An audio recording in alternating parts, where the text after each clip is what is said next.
간을 훔쳐 이식했다고요? 박진석의 손에서 서류가 바닥에 떨어졌습니다. 박진석은 사설탐정이 건넨 조사보고서를 보고 온몸이 얼어붙었습니다.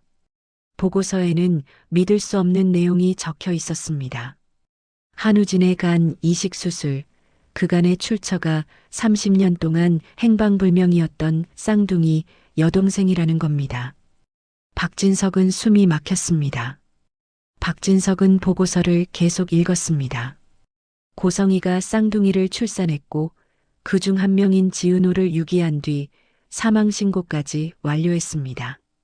그리고 30년이 지난 후 아들 한우진이 말기간 질환 진단을 받자 고성이는 버렸던 지은호를 추적했습니다.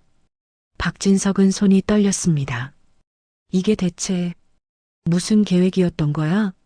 더 충격적인 건 그 다음이었습니다.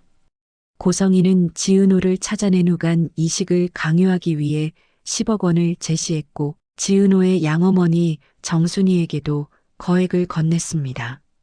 그것도 모자라 고성이는 지은호에게 오빠를 살려야 한다며 죄책감을 심어줬습니다.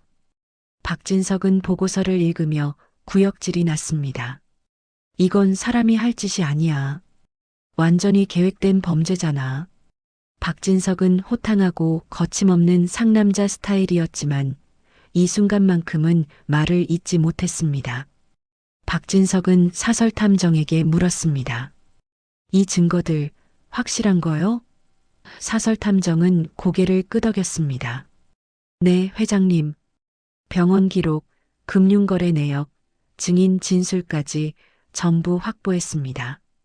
박진석은 더 파고들었습니다. 그럼 성혜 씨가 은호를 찾아낸 건 순전히. 사설탐정이 박진석의 말을 이어받았습니다. 네, 간 이식 목적이 전부였습니다. 고성희 이사장님은 지은호 씨를 찾기 1년 전부터 한우진 씨의 간 질환을 알고 있었고 체계적으로 계획을 세웠습니다. 심지어 지은호 씨가 간 이식 적합자인지 미리 확인까지 했습니다. 박진석은 등골이 오싹했습니다. 미리 확인했다고? 어떻게?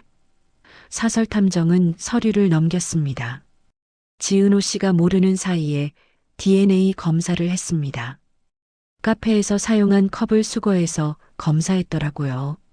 그리고 적합하다는 결과가 나오자 본격적으로 접근했습니다. 박진석은 분노로 온몸이 떨렸습니다. 이 여자가 정말로 딸을 장기은행으로 키운 거였어? 박진석은 고성희에게 전화를 걸었습니다. 성희 씨, 당장 집으로 와요. 30분 안에 안 오면 내가 직접 찾아갈 거요. 박진석의 목소리는 얼음장처럼 차가웠습니다. 고성희는 박진석의 목소리에서 심상치 않은 기운을 느꼈습니다. 진석 씨, 무슨 일이에요? 목소리가 왜 그래요? 박진석은 냉정하게 대답했습니다. 와서 직접 확인하시오. 당신이 한 짓을 다 알아냈소. 고성희는 불안한 마음으로 박진석의 집으로 향했습니다. 고성희는 차 안에서 생각했습니다. 진석 씨가 뭘 알아낸 거지? 설마 우진이 간 이식권을? 고성희는 점점 불안해졌습니다. 박진석의 집에 도착한 고성희는 거실에 앉았습니다. 박진석은 두꺼운 조사보고서를 고성희 앞에 던졌습니다. 이게 뭐요? 고성희는 보고서를 집어들었고 첫 페이지를 보자마자 얼굴이 하얗게 질렸습니다. 이건 어디서? 박진석은 고성희를 노려보며 말했습니다. 당신이 은호를 30년 동안 버려뒀다가 우진이 간 질환 걸리니까 간 공급원으로 찾아낸 거 다 알았소. 심지어 미리 DNA 검사까지 해서 적합한지 확인하고 접근했다며? 이게 사람이 할 짓이오? 고성희는 입술을 떨며 변명했습니다. 진석 씨, 그건 오해예요. 난 그냥. 하지만 박진석은 고성희의 말을 끊었습니다. 오해? 여기 금융거래 내역 다 있소. 당신이 정순이한테 10억 원 건넨 것 은호한테 간 이식동에 받으려고 온갖 수법 쓴 것 전부 기록되어 있소. 고성이는 박진석의 집에서 쫓겨났습니다. 고성이는 차에 앉아 혼란스러웠습니다. 진석 씨가 전부 알아버렸어. 이제 어떻게 해? 고성이는 패닉 상태였습니다. 남편을 잃을 위기, 사회적 매장, 법적 처벌, 모든 게 눈앞에 다가왔습니다. 고성이는 유일한 희망인 한우진을 찾기로 했습니다. 우진이라도 내 편이 되어줘야 해. 우진이는 내 아들이야. 날 버리지 않을 거야. 고성이는 한우진의 행방을 추적했습니다. 고성이는 사설 탐정을 고용해서 한우진을 찾았고 한우진이 지은호의 집에 머물고 있다는 정보를 얻었습니다. 고성이는 지은호의 집 근처에서 한우진을 기다렸습니다. 고성이는 차 안에서 몇 시간을 기다렸습니다. 고성이는 초조했습니다. 우진아, 제발 나와줘. 고성이는 손톱을 물어뜯으며 기다렸습니다. 드디어 한우진이 집에서 나왔습니다. 한우진은 편의점에 가려고 나왔던 겁니다. 고성이는 차에서 뛰어내려 한우진을 불렀습니다.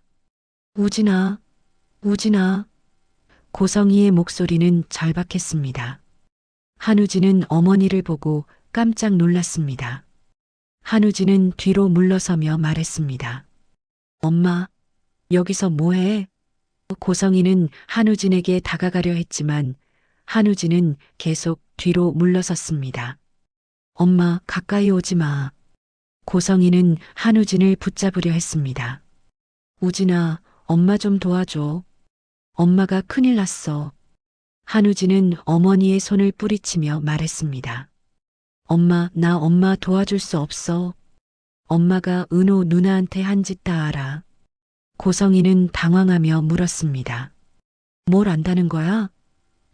한우진은 어머니를 노려보며 말했습니다. 엄마가 은호 누나를 간 때문에 찾아낸 거. 30년 동안 버려뒀다가 내간 질환 걸리니까 갑자기 찾아낸 거. 심지어 미리 DNA 검사까지 해서 적합한지 확인하고 접근한 거. 다 알아, 엄마. 고성이는 얼굴이 하얗게 질렸습니다. 우진아, 그건. 한우진은 어머니의 말을 끊었습니다. 엄마, 변명하지 마. 은호가 다 말해줬어. 엄마가 얼마나 계획적으로 은호를 이용했는지. 고성이는 눈물을 흘리며 애원했습니다. 우진아, 엄마가 잘못했어. 근데 엄마는 너를 살리고 싶었어. 너를 살리려면 은호가 필요했어. 한우진은 고개를 저었습니다. 엄마, 그게 변명이 돼? 엄마는 은호를 사람으로 본 게 아니라 장기 창고로 본 거잖아. 한우진은 어머니에게 등을 돌렸습니다. 엄마, 나 엄마 편 안 할 거야. 엄마는 처벌받아야 해. 고성이는 아들의 뒷모습을 보며 무너졌습니다. 우진아, 엄마를 버리는 거야? 한우진은 뒤돌아보지 않고 집으로 들어갔습니다. 고성이는 차에 앉아 통곡했습니다. 고성이는 아들마저 잃었습니다. 고성이는 모든 것을 잃어가고 있었습니다. 고성이는 생각했습니다. 내가 정말 잘못한 걸까? 난 그저 우진이를 살리고 싶었을 뿐인데. 하지만 고성이는 깨닫지 못했습니다. 자신이 지은호를 도구로 썼다는 것, 30년 동안 버려뒀다가 필요할 때만 찾아낸 것이 얼마나 잔인한 일인지. 고성이는 여전히 자신이 피해자라고 생각했습니다. 박성재는 한적한 서점에서 책을 고르고 있었습니다. 박성재는 요즘 이수빈과의 관계가 공개되어 행복했습니다. 박성재는 이수빈에게 선물할 책을 고르고 있었습니다. 수빈이가 좋아할 만한 책이 뭐가 있을까? 그때 서점 문이 열리고 이수빈이 들어왔습니다. 이수빈도 혼자 서점에 왔습니다. 이수빈은 박성재를 보고 깜짝 놀라 뒤에 숨었습니다. 오빠가 왜 여기 있어? 이수빈은 박성재에게 서프라이즈를 주고 싶었습니다. 이수빈은 몰래 박성재 뒤로 다가갔습니다. 박성재는 책에 집중하고 있었고 이수빈의 접근을 눈치채지 못했습니다. 이수빈은 박성재의 눈을 뒤에서 가렸습니다. 누구게? 박성재는 깜짝 놀랐습니다. 뭐야? 박성재는 이수빈의 손을 잡고 돌아봤습니다. 수빈아, 너 왜 여기? 이수빈은 웃으며 대답했습니다. 오빠야말로 왜 여기 있어? 나 몰래 데이트하려고? 박성재는 웃으며 이수빈을 안았습니다. 아니야, 너한테 줄 책 고르고 있었어. 이수빈은 박성재의 말에 감동했습니다. 진짜? 오빠 고마워. 박성재는 이수빈의 머리를 쓰다듬으며 말했습니다. 수빈아, 너 좋아하는 책 뭐야? 이수빈은 서점을 둘러보다가 한 책을 집어들었습니다. 오빠, 이거 읽고 싶었어. 박성재는 책을 보고 웃었습니다. 그래, 그럼 이거 사줄게. 이수빈은 박성재를 안으며 좋아했습니다. 오빠 최고. 두 사람은 서점에서 함께 책을 고르며 즐거운 시간을 보냈습니다. 박성재는 이수빈에게 여러 권의 책을 사줬고 이수빈은 행복해했습니다. 두 사람은 서점을 나와 근처 카페로 갔습니다. 카페에서 박성재는 이수빈에게 물었습니다. 수빈아, 너 요즘 행복해? 이수빈은 고개를 끄덕이며 대답했습니다. 응, 오빠. 오빠랑 있으면 항상 행복해. 오빠는? 박성재는 이수빈의 손을 잡으며 말했습니다. 나도 행복해. 수빈아, 너랑 평생 함께하고 싶어? 이수빈은 박성재의 말에 얼굴이 빨개졌습니다. 오빠, 그런 말 갑자기 하면 어떡해? 박성재는 웃으며 이수빈을 놀렸습니다. 왜? 창피해? 이수빈은 박성재의 어깨를 툭 쳤습니다. 오빠, 놀리지 마. 두 사람은 카페에서 오랜 시간 이야기를 나눴습니다. 박성재는 이수빈과의 미래를 상상했습니다. 수빈이랑 결혼하고 아이 낳고 행복한 가정 꾸리고 박성재는 이수빈이 자신의 인생에서 가장 소중한 사람이라는 것을 다시 한번 확인했습니다. 이수빈도 박성재와의 미래를 꿈꿨습니다. 오빠랑 결혼하면 정말 행복할 것 같아. 오빠는 날 정말 사랑해 주니까. 이수빈은 박성재를 보며 미소 지었습니다. 이상철은 방제실 취업에 성공했습니다. 이상철은 61살의 나이에 취업했다는 것이 자랑스러웠습니다. 이상철은 첫 출근 전날 밤 설레는 마음으로 잠들지 못했습니다. 드디어 취업했어. 이제 지혁이한테 지면 안 되겠구나. 첫 출근 날 이상철은 일찍 일어나 정장을 차려입었습니다. 이상철은 거울을 보며 스스로에게 말했습니다. 이상철, 열심히 하자. 누구한테도 뒤지지 말자. 이상철은 회사로 향했습니다. 회사에 도착한 이상철은 방제실로 갔습니다. 동료들이 이상철을 반갑게 맞이했습니다. 어서 오세요, 이상철 씨. 잘 부탁드립니다. 이상철은 동료들에게 인사했습니다. 안녕하세요. 이상철입니다. 열심히 하겠습니다. 하지만 이상철은 곧 이상한 점을 발견했습니다. 동료들이 이상철에게 힘든 일을 시키지 않는 겁니다. 이상철이 무거운 짐을 들려고 하면 동료들이 말렸습니다. 이상철 씨, 그건 저희가 할게요. 쉬세요. 이상철은 동료들의 태도가 이상했습니다. 점심시간에 이상철은 동료들과 함께 식사했습니다. 동료들은 이상철에게 특별 대우를 했습니다. 밥을 먼저 퍼주고 좋은 반찬을 먼저 권했습니다. 이상철은 점점 의심이 들었습니다. 뭔가 이상해. 왜들 날 이렇게 대하지? 오후에 이상철은 동료 한 명에게 조심스럽게 물었습니다. 혹시 제가 특별한 사람인가요? 왜들 저를 이렇게 대하시는지. 동료는 웃으며 대답했습니다. 이상철 씨, 정말 모르세요? 이상철은 고개를 저었습니다. 뭘 말씀하시는 건지.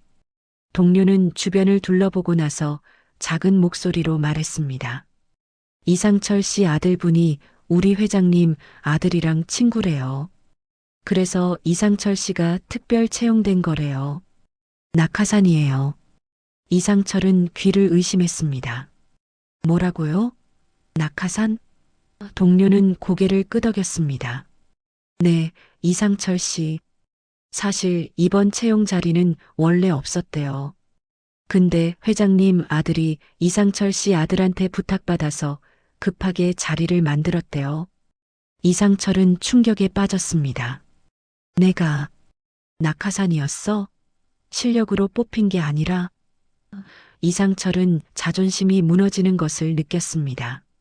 정직하고 올바르며 고지식한 성격의 이상철에게 낙하산 취업은 받아들이기 힘든 굴욕이었습니다. 이상철은 퇴근 후 집으로 돌아와 이지혁을 기다렸습니다. 이지혁이 집에 돌아오자 이상철은 이지혁을 불렀습니다. 지혁아, 잠깐 이리 와봐. 이지혁은 아버지의 심각한 표정을 보고 다가갔습니다. 아버지, 무슨 일이세요? 이상철은 이지혁을 노려보며 물었습니다. 지혁아, 너 혹시 내가 취업하는데 손 썼어? 이지혁은 당황하며 대답했습니다. 아버지, 그게. 이상철은 이지혁의 반응을 보고 확신했습니다. 내가 했구나. 지혁아, 아버지한테 왜 그랬어? 이지혁은 아버지에게 솔직하게 말했습니다. 아버지, 죄송해요. 근데 아버지가 공무원 시험 떨어지시고 너무 힘들어 하셔서 제가 도와드리고 싶었어요. 이상철은 아들의 말을 듣고 복잡한 감정을 느꼈습니다. 이상철은 이지혁에게 말했습니다. 지혁아, 아버지 마음은 고마워. 근데 아버지는 실력으로 취업하고 싶었어. 낙하산으로 취업하고 싶지 않았어. 아버지가 자존심이 있는 사람이야. 이지혁은 아버지를 설득하려 했습니다. 아버지, 낙하산이 아니에요. 아버지 실력이 있으시잖아요. 33년 회사 생활하시면서 쌓은 경험이. 하지만 이상철은 고개를 저었습니다. 지혁아, 아버지는 그렇게 생각 안 해. 이상철은 고민에 빠졌습니다. 내가 이 회사를 그만둬야 하나? 아니면 계속 다녀야 하나? 이상철은 밤새 고민했습니다. 이지혁과 지은호는 날마다 가까워졌습니다. 이지혁은 매일 아침 지은호의 카페에 들러 커피를 마셨고, 지은호는 이지혁을 위해 특별한 커피를 만들어줬습니다. 두 사람은 서로에게 빠져들었습니다. 어느 날 저녁, 이지혁은 지은호에게 전화했습니다. 은호야, 오늘 저녁 시간 있어? 지은호는 웃으며 대답했습니다. 네, 선배. 무슨 일이에요? 이지혁은 말했습니다. 나랑 저녁 먹을래? 맛있는 거 사줄게. 지은호는 이지혁의 제안을 받아들였습니다. 좋아요, 선배. 어디서 만날까요? 이지혁은 대답했습니다. 카페 앞에서 만나자. 내가 데리러 갈게. 이지혁은 지은호의 카페 앞에 도착했습니다. 지은호는 예쁘게 옷을 차려입고 나왔습니다. 이지혁은 지은호를 보고 감탄했습니다. 은호야, 오늘 되게 예쁘다. 지은호는 얼굴이 빨개지며 대답했습니다. 선배, 그런 말하면 창피해요. 이지혁은 지은호를 데리고 한강변의 고급 레스토랑으로 갔습니다. 레스토랑은 야경이 아름답고 분위기가 로맨틱했습니다. 지은호는 레스토랑을 둘러보며 놀랐습니다. 선배, 여기 너무 비싸 보이는데 괜찮아요? 이지혁은 지은호의 손을 잡으며 말했습니다. 은호야, 오늘은 특별한 날이야. 걱정하지 마. 지은호는 이지혁을 보며 물었습니다. 특별한 날이요? 무슨 날인데요? 이지혁은 미소 지으며 대답했습니다. 비밀이야. 두 사람은 레스토랑에서 저녁을 먹으며 이야기를 나눴습니다. 이지혁은 지은호에게 물었습니다. 은호야, 너 나랑 있으면 행복해? 지은호는 고개를 끄덕이며 대답했습니다. 네, 선배. 선배랑 있으면 항상 행복해요. 선배는요? 이지혁은 지은호의 눈을 보며 말했습니다. 나도 행복해. 은호야, 너는 내 인생에서 가장 소중한 사람이야. 지은호는 이지혁의 말에 감동했습니다. 선배, 저도 선배가 제일 소중해요. 식사 후 이지혁은 지은호를 데리고 한강변을 산책했습니다. 한강변에는 야경이 아름답게 펼쳐져 있었습니다. 이지혁은 지은호의 손을 잡으며 말했습니다. 은호야, 이 순간이 영원했으면 좋겠어. 지은호는 이지혁을 보며 웃었습니다. 저도요, 선배. 선배랑 이렇게 있으면 시간이 멈췄으면 좋겠어요. 두 사람은 한강변을 걸으며 행복한 시간을 보냈습니다. 이지혁은 지은호에게 프로포즈를 준비하고 있었습니다. 이지혁은 이미 반지를 주문했고 프로포즈 날짜도 정했습니다. 이지혁은 생각했습니다. 곧 은호한테 프로포즈 할 거야. 은호랑 결혼하고 평생 행복하게 살 거야. 하지만 이지혁은 몰랐습니다. 곧 청천벽력 같은 소식이 그를 기다리고 있다는 것을요. 청천벽력 같은 소식이 지혁은 회사에서 프로젝트 회의를 하고 있었습니다. 이지혁의 회사는 최근 큰 프로젝트를 인수해서 바빴습니다. 이지혁은 회의를 주재하며 직원들에게 지시했습니다. 이번 프로젝트는 우리 회사의 미래가 걸린 거예요. 모두 최선을 다해주세요. 회의가 끝나고 이지혁은 사무실로 돌아갔습니다. 이지혁의 휴대폰이 울렸습니다. 모르는 번호였습니다. 이지혁은 전화를 받았습니다. 여보세요? 전화기 너머로 여자의 목소리가 들렸습니다. 이지혁 씨 맞으세요? 이지혁은 대답했습니다. 네, 맞는데요. 누구세요? 여자는 자신을 소개했습니다. 저는 서울대학교 병원 건강검진센터입니다. 이지혁 씨께서 지난달에 건강검진을 받으셨는데 검사 결과가 나와서 연락드렸습니다. 이지혁은 건강검진을 받았던 것을 떠올렸습니다. 회사에서 정기 건강검진을 했었습니다. 이지혁은 대수롭지 않게 생각하며 대답했습니다. 네, 결과가 어떻게 나왔나요? 여자는 잠시 침묵하다가 말했습니다. 이지혁 씨, 병원으로 직접 오실 수 있으세요? 전화로 말씀드리기 어려운 내용이 있습니다. 이지혁은 불안해졌습니다. 뭔데요? 심각한 건가요? 여자는 조심스럽게 대답했습니다. 일단 병원으로 오셔서 의사 선생님과 상담하시는 게 좋을 것 같습니다. 언제 오실 수 있으세요? 이지혁은 스케줄을 확인했습니다. 오늘 오후에 갈게요. 여자는 대답했습니다. 네, 그럼 오후 3시에 와주세요. 기다리고 있겠습니다. 이지혁은 전화를 끊고 불안한 마음으로 앉아 있었습니다. 뭔가 심각한 건가? 왜 병원으로 오라고 하지? 이지혁은 온갖 생각이 머릿속을 스쳤습니다. 이지혁은 일에 집중할 수 없었습니다. 오후 3시, 이지혁은 병원에 갔습니다. 이지혁은 건강검진센터로 가서 접수했습니다. 간호사가 이지혁을 진료실로 안내했습니다. 의사는 이지혁을 보더니 심각한 표정을 지었습니다. 이지혁 씨 앉으세요. 이지혁은 의사의 표정을 보고 더욱 불안해졌습니다. 의사 선생님, 무슨 일이에요? 의사는 검사 결과지를 꺼내 이지혁에게 보여줬습니다. 이지혁 씨, 간 초음파 검사에서 이상 소견이 발견되었습니다. 이지혁은 검사 결과지를 보며 물었습니다. 이상 소견이요? 뭔데요? 의사는 설명했습니다. 간에 종양이 발견되었습니다. 크기가 작지 않아서 정밀 검사가 필요합니다. 이지혁은 의사의 말을 듣고 얼어붙었습니다. 종양이요? 간암인가요? 의사는 손을 내저었습니다. 아직 확정할 수는 없습니다. 정밀 검사를 해봐야 알 수 있어요. 다만 종양의 크기와 위치를 봤을 때 빨리 조치를 취해야 합니다. 이지혁은 숨이 막혔습니다. 그럼 어떻게 해야 하나요? 의사는 대답했습니다. 일단 MRI와 조직 검사를 해야 합니다. 그 결과를 보고 치료 방법을 결정할 겁니다.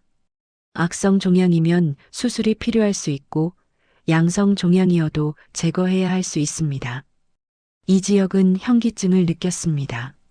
내가 간의 종양이 이지혁은 33살의 젊은 나이에 건강했다고 생각했는데 갑자기 종양이 발견되다니 믿기지 않았습니다. 의사는 이지혁을 안심시키려 했습니다. 이지혁 씨, 너무 걱정하지 마세요. 조기에 발견되었으니 치료 가능성은 높습니다. 일단 정밀 검사부터 받으시고 결과 나오면 다시 상담하겠습니다. 이지혁은 병원을 나와 차에 앉았습니다. 이지혁은 멍하니 앞을 바라봤습니다. 내가 종양이라니. 은호한테 어떻게 말하지? 프로포즈는 어떻게 하지? 이지혁은 혼란스러웠습니다. 이지혁은 정밀 검사 날짜를 잡았습니다. 3일 후에 MRI와 조직 검사를 받기로 했습니다. 이지혁은 그동안 지은호에게 어떻게 말할지 고민했습니다. 은호한테 사실대로 말해야 하나? 아니면 검사 결과 나올 때까지 숨겨야 하나? 이지혁은 지은호를 만났습니다. 지은호는 이지혁을 보고 반갑게 맞이했습니다. 선배, 오늘은 일찍 오셨네요? 이지혁은 지은호를 보며 미소 지었지만 마음은 무거웠습니다. 응, 은호야. 오늘 일찍 끝났어. 지은호는 이지혁에게 커피를 만들어줬습니다. 선배, 오늘 무슨 일 있어요? 표정이 안 좋아 보여요. 이지혁은 지은호의 말에 당황했습니다. 표정에 다 나오나? 이지혁은 애써 웃으며 대답했습니다. 아니야, 은호야. 그냥 좀 피곤해서 그래. 지은호는 이지혁을 의심스럽게 바라봤습니다. 선배, 정말 괜찮아요? 뭔가 숨기는 것 같은데. 이지혁은 지은호를 안심시켰습니다. 은호야, 진짜 괜찮아. 걱정하지 마. 이지혁은 지은호에게 말하지 않기로 결심했습니다. 검사 결과 나올 때까지 기다리자. 은호 걱정시키고 싶지 않아. 이지혁은 지은호 앞에서 평소처럼 행동하려 애썼습니다. 3일 후 이지혁은 병원에 가서 MRI와 조직 검사를 받았습니다. 검사는 시간이 오래 걸렸고 이지혁은 불안한 마음으로 기다렸습니다. 제발 양성 종양이길, 아니면 아무것도 아니길. 검사가 끝나고 이지혁은 일주일 후에 결과를 들으러 오라는 말을 들었습니다. 이지혁은 일주일을 기다리는 것이 너무 길게 느껴졌습니다. 이지혁은 일주일 동안 불안과 공포 속에서 지냈습니다. 이지혁은 가족들에게도 말하지 않았습니다. 아버지 이상철, 동생 이지환과 이수빈에게도 숨겼습니다. 이지혁은 혼자 모든 것을 감당하려 했습니다. 가족들한테 걱정 끼치고 싶지 않아. 하지만 이상철은 아들의 이상한 행동을 눈치챘습니다. 이지혁이 밥도 제대로 먹지 않고 잠도 제대로 자지 않는 것을 발견했습니다. 이상철은 아들에게 물었습니다. 지혁아, 무슨 일 있어? 요즘 너 이상해. 이지혁은 아버지를 안심시켰습니다. 아버지, 아무 일 없어요. 그냥 일이 좀 바빠서 그래요. 하지만 이상철은 아들의 거짓말을 눈치챘습니다. 이상철은 아들을 더 추궁하지 않았지만 계속 지켜보기로 했습니다. 일주일 후 이지혁은 병원에 가서 검사 결과를 들었습니다. 의사는 이지혁을 보더니 말했습니다. 이지혁 씨, 다행히 악성 종양은 아닙니다. 양성 종양이에요. 이지혁은 안도의 한숨을 쉬었습니다. 간암이 아니라니 다행이에요. 하지만 의사는 추가 설명을 했습니다. 하지만 종양의 크기가 커서 수술로 제거해야 합니다.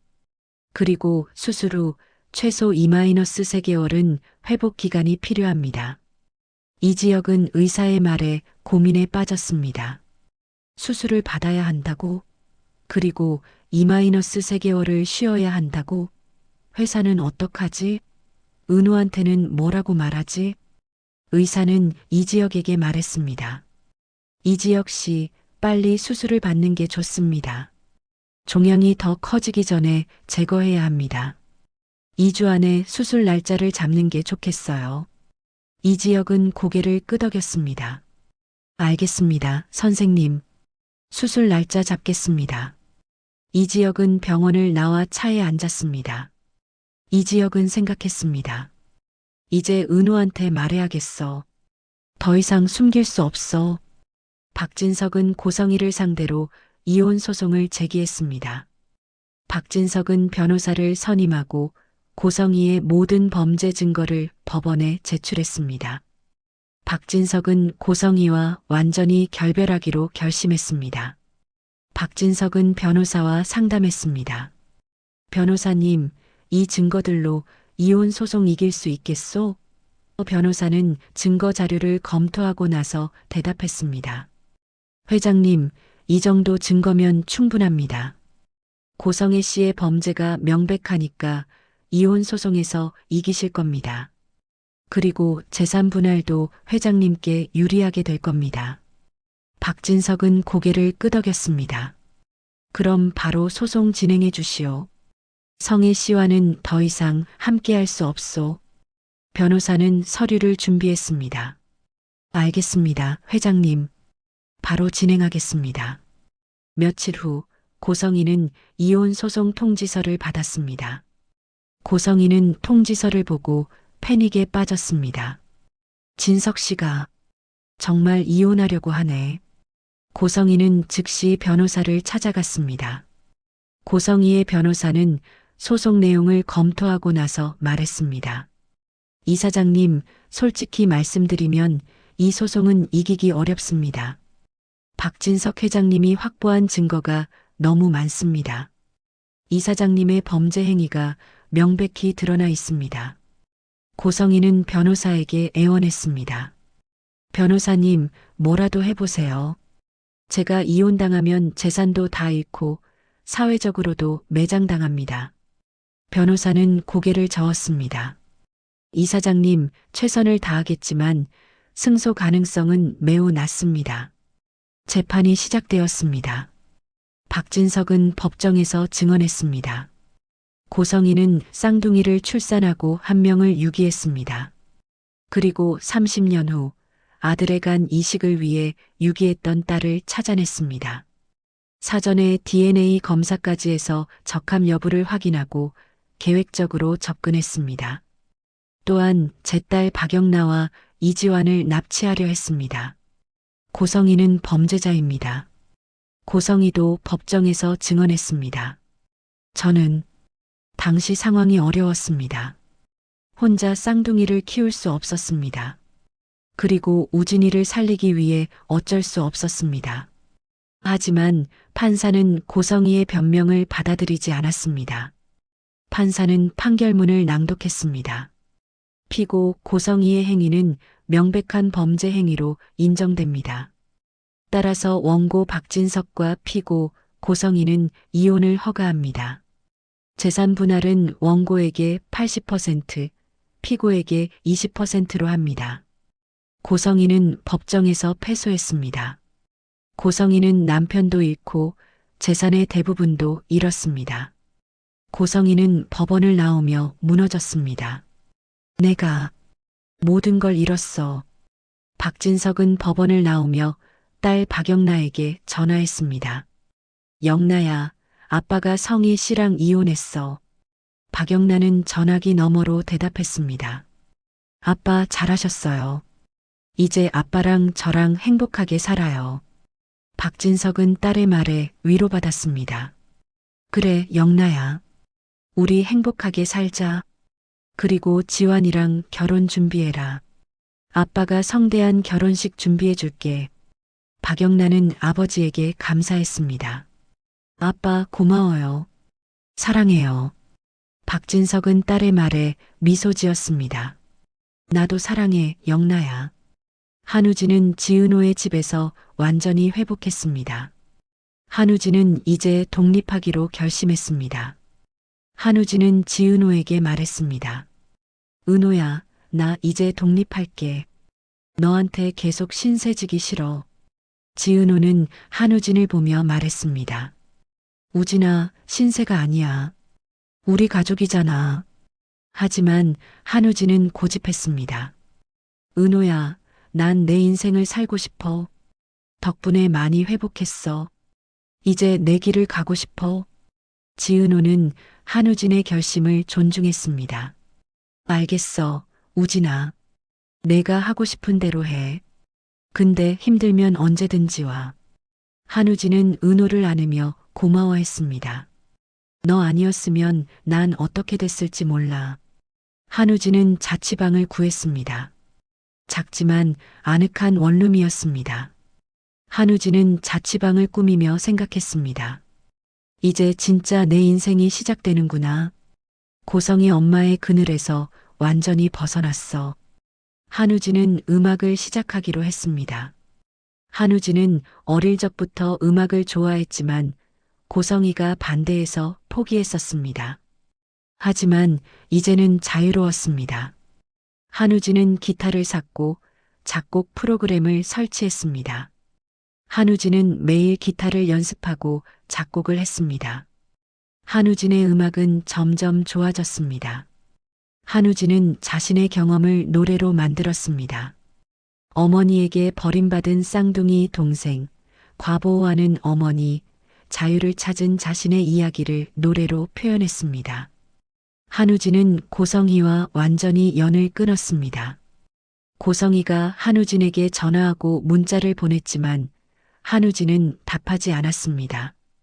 고성희는 한우진의 자취방까지 찾아왔지만 한우진은 문을 열어주지 않았습니다. 고성희는 문 밖에서 울며 애원했습니다. 우진아, 엄마야. 문 열어줘.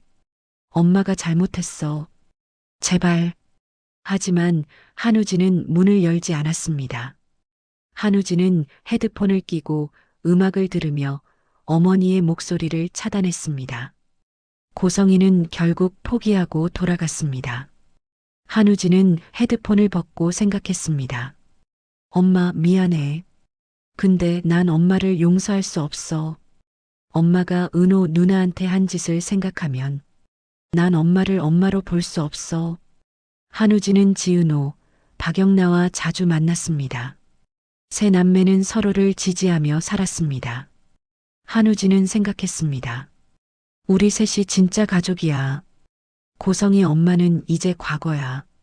이지혁은 더 이상 지은호에게 숨길 수 없다고 판단했습니다. 이지혁은 지은호를 만나 조용한 곳으로 데리고 갔습니다. 이지혁은 한강변의 벤치에 앉아 지은호에게 말했습니다.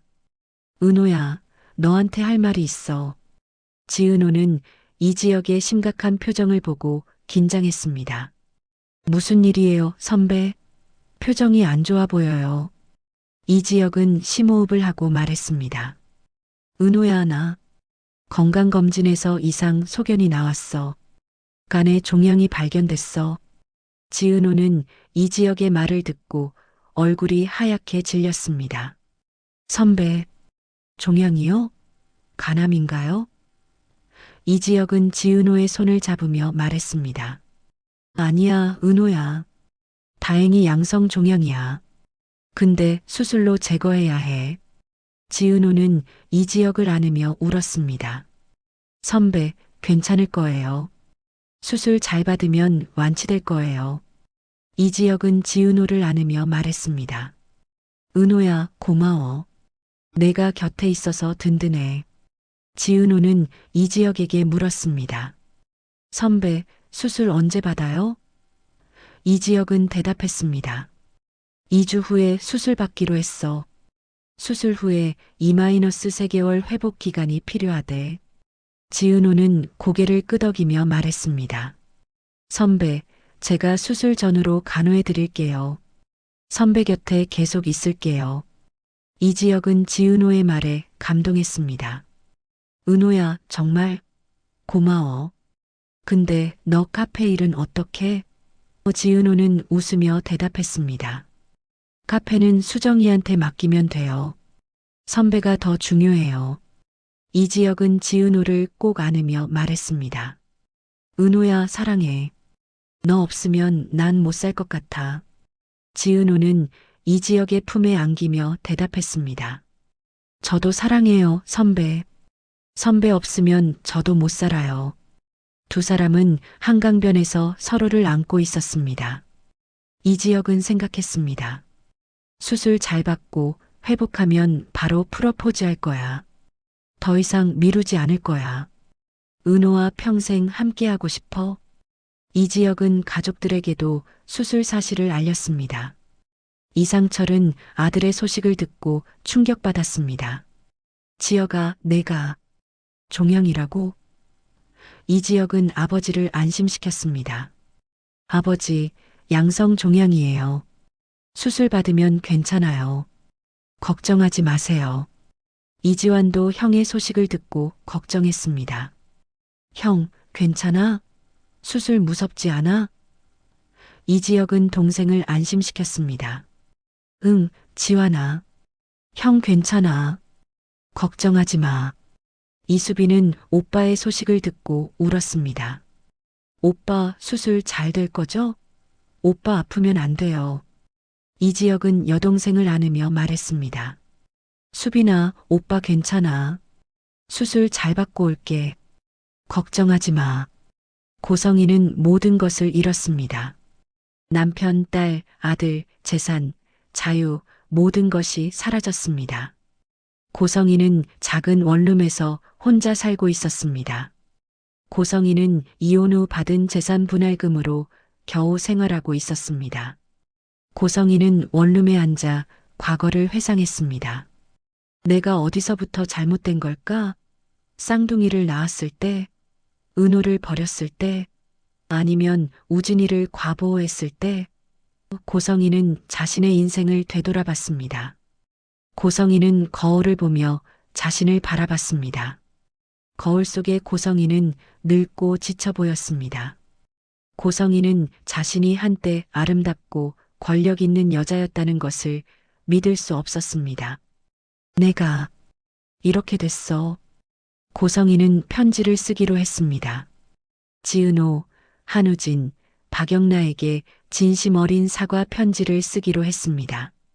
고성이는 펜을 들고 편지지에 글을 쓰기 시작했습니다.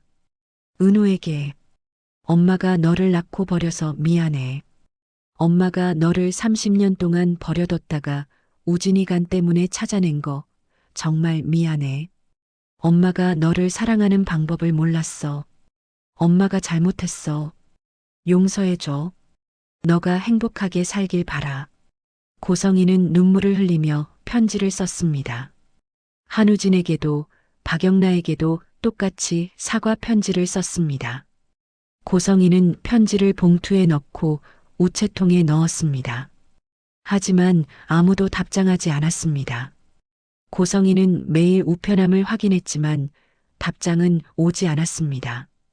고성이는 자신이 용서받을 수 없다는 것을 깨달았습니다.